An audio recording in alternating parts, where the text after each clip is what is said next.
Assalamualaikum warahmatullahi wabarakatuh. Waalaikumsalam warahmatullahi wabarakatuh. Selamat malam buat Mistika. Kami dari kelompok 12 akan mempresentasikan materi yang berjudul Pendekatan Kognitif Behavior Therapy.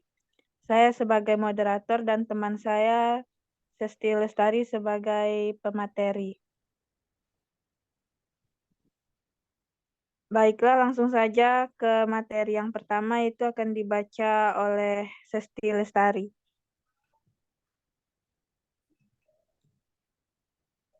Kepada Sesti, saya persilahkan.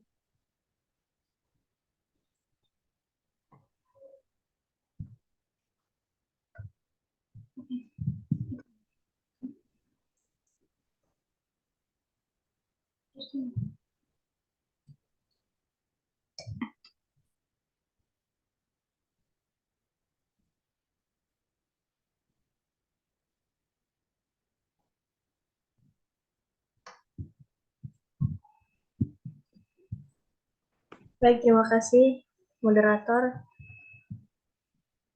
Saya akan menyampaikan materi tentang pandangan tentang manusia. Pendekatan behavioral didasarkan pada pandangan ilmiah tentang tingkah laku manusia yang menekankan pada pentingnya pendekatan sistematik dan struktur pada konseling. Pendekatan behavior berpandangan bahwa setiap tingkah laku dapat dipelajari. Proses belajar tingkah laku adalah melalui pematangan dan belajar.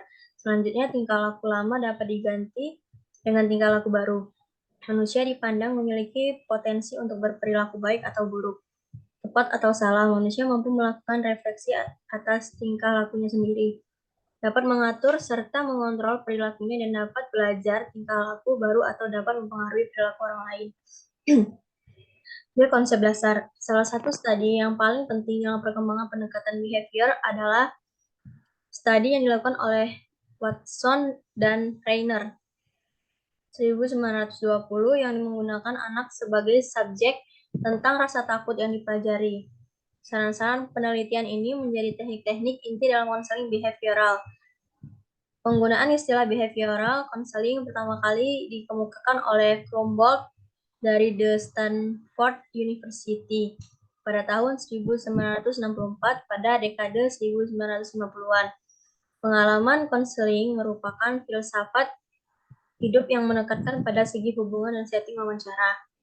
Pendekatan behavioral didasari oleh pandangan ilmiah tentang tingkah laku manusia, yaitu pendekatan yang sistematik dan terstruktur. Dalam konseling, pandangan ini melihat individu sebagai produk dari conditioning sosial. Sedikit sekali melihat potensi manusia sebagai produser lingkungan. Pada awalnya, pendekatan ini hanya mempercayai hal yang dapat diamati dan diukur sebagai sesuatu yang sah dalam pengukuran kepribadian, atau radical behaviorism. Kemudian pendapat ini dikembangkan lebih lanjut yang mulai menerima fenomena kejiwaan yang abstrak seperti ID, ego, dan ilusi, atau metodologi behavioris. Dalam memahami tingkah laku, terdapat beberapa model tingkah laku yang dipengaruhi oleh teori-teori psikologi. Model-model tingkah laku tersebut antara lain model psikodinamika, biosfik, lingkungan, dan tingkah laku. C. Tujuan konseling. Tujuan konseling behavioral berorientasi pada pengubahan atau modifikasi perilaku konseli yang diantaranya untuk menciptakan kondisi-kondisi baru bagi proses belajar, penghapusan hasil belajar yang tidak adaptif, memberi pengalaman belajar yang adaptif namun belum dipelajari, membantu konseling membuang respon-respon yang lama yang merusak diri atau maladaptif dan mempelajari respon-respon yang baru yang lebih sehat dan sesuai atau adjustif. Konseli belajar perilaku baru dan mengeliminasi perilaku yang maladaptif, memperkuat serta mempertahankan perilaku yang diinginkan. Penetapan tujuan dan tingkah laku serta upaya pencapaian sasaran dilakukan bersama antara konseli dan konselor. D. Peran dan fungsi konselor. Peran konselor dalam konseling behavioral berperan aktif, direktif, dan menggunakan pengetahuan ilmiah untuk menemukan Solusi dari persoalan individu konselor behavioral biasanya berfungsi sebagai pengarah dan ahli yang mendiagnosa tingkah laku yang maladaptif dan menentukan prosedur yang mengatasi persoalan tingkah laku individu. Baiklah, sekian materi dari saya kembali ke moderator. Terima kasih, Sesti. Materi selanjutnya akan disampaikan oleh saya sendiri. Tahap-tahap konseling.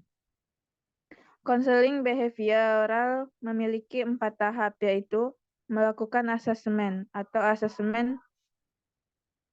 Yang kedua, menentukan tujuan atau goal setting. Selanjutnya, mengimplementasikan teknik.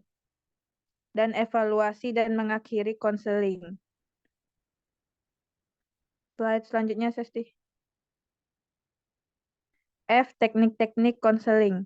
Teknik konseling behavioral terdiri dari 2 jenis, yaitu teknik untuk meningkatkan tingkah laku dan untuk menurunkan tingkah laku.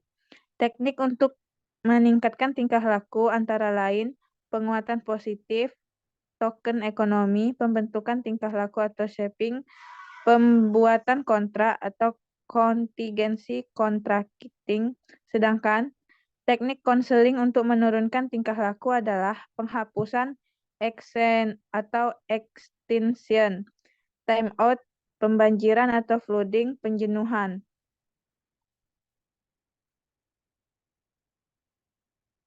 Selanjutnya ialah hukuman atau punishment, terapi aversi atau aversive terapi, dan desensitisasi sistematis. Slide selanjutnya. Sesi selanjutnya ialah sesi tanya jawab. Bagi rekan-rekan yang ingin bertanya, kami persilahkan.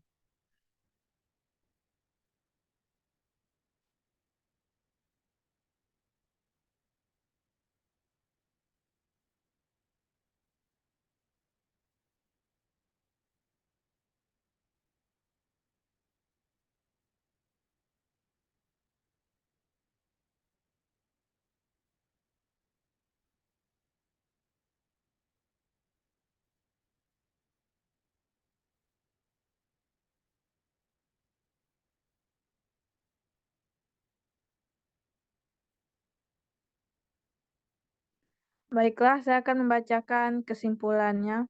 Pendekatan behavior terdiri dari 3 tren utama, yaitu tren pertama, conditioning klasikal, classical conditioning. Tren kedua, conditioning overall. Dan tren ketiga, terapi kognitif. Terdapat 3 proses yang dipakai untuk regulasi diri, yaitu memanipulasi eksternal, memonitor dan mengevaluasi tingkah laku internal. Tingkah laku merupakan hasil pengaruh resiprokal faktor eksternal dan internal. Sumber efikasi diri berasal dari pengalaman menguasai suatu prestasi, pengalaman vikarius, persuasi sosial, dan pembangkitan emosi. Pendapatan behavioral berandangan bahwa setiap tingkah laku dapat dipelajari. Peran konselor dalam konseling behavioral adalah aktif, direktif, dan menggunakan pengetahuan ilmiah untuk menemukan solusi dari persoalan individu. Baiklah, itu saja materi yang bisa kami sampaikan. Kurang lebihnya saya mohon maaf. Saya akhiri. Wassalamualaikum warahmatullahi wabarakatuh. Waalaikumsalam warahmatullahi wabarakatuh. Stop ya. Ini